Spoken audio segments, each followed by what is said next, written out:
Hai Teens, jumpa lagi dalam acara TFC. Dan pada kali ini kita akan mengupas tulisan dari Pendeta Rita Dwi Lestari dengan judul tulisan Human Trafficking berdasarkan Kejadian pasal 37 ayat 18 sampai 36. Sebelumnya mari kita siapkan hati kita berdoa. Kami bersyukur ya Tuhan untuk setiap kesempatan yang Tuhan berikan, khususnya pada kali ini ketika kami mendengarkan firman Tuhan. Mampukanlah kami untuk bisa melakukannya dalam kehidupan sehari-hari. Terima kasih Tuhan, di dalam nama-Mu Tuhan Yesus Kristus kami telah berdoa ucap syukur. Amin. Yang akan menjadi pusat permenungan kita pada kali ini adalah Kejadian 37 ayat 28. Saya akan membacakannya untuk kita semua.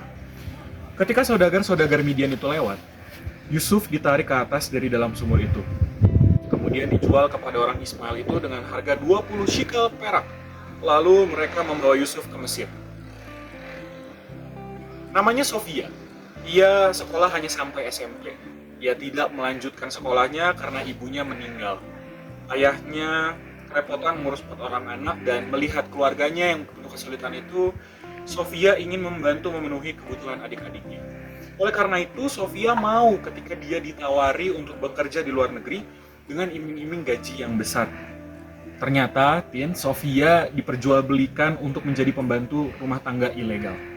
Sofia tidak mempunyai dokumen resmi untuk bekerja di luar negeri. Majikannya memakai alasan ini, kelemahannya Sofia ini, untuk bisa mempekerjakan Sofia tanpa gaji, bahkan memperlakukan Sofia secara semena-mena. Suara korban perdagangan manusia atau human trafficking seringkali senyap, tidak terdengar. Dalam kisah Yusuf yang menjadi pembacaan kita, ia dijual kepada pedagang Midian, kita tidak mendengar suara Yusuf. Tentunya Yusuf berteriak, berusaha melawan, meminta tolong, ketika saudara-saudaranya melemparkannya ke dalam sumur. Yusuf pastinya menangis. Ia pastinya memohon ampun dan meminta dibebaskan saat dijual sebagai budak. Namun Alkitab tidak menuliskan sepatah kata pun mengenai perkataan Yusuf. Hal ini menunjukkan bahwa seringkali suara korban kerap didiamkan dan tidak dipedulikan. Teens, sampai saat ini kasus perdagangan manusia masih terjadi di sekitar kita.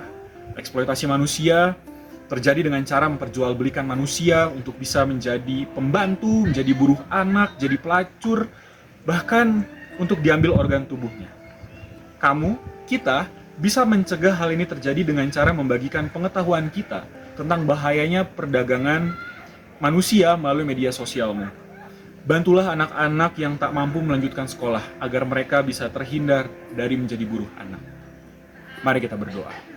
Tuhan, kami sadar bahwa di sekitar kami masih banyak sekali teman-teman kami, rekan-rekan kami, saudara-saudara kami yang diperjualbelikan, yang tidak beruntung, dan mereka didiamkan, mereka tidak mendapatkan hak mereka secara penuh. Tuhan, bagi mereka yang sedang kesulitan, kiranya Tuhan yang memberkati.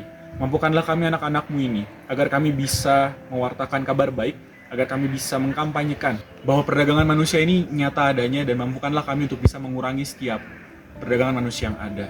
Terima kasih Tuhan untuk setiap berkat-Mu, mampukanlah kami. Di dalam nama-Mu Tuhan Yesus Kristus kami telah berdoa dan mengucap syukur. Amin. Demikianlah permenungan kita pada saat ini. Jangan lupa di like, subscribe, dan share ke yang lain. Tuhan Yesus memberkati.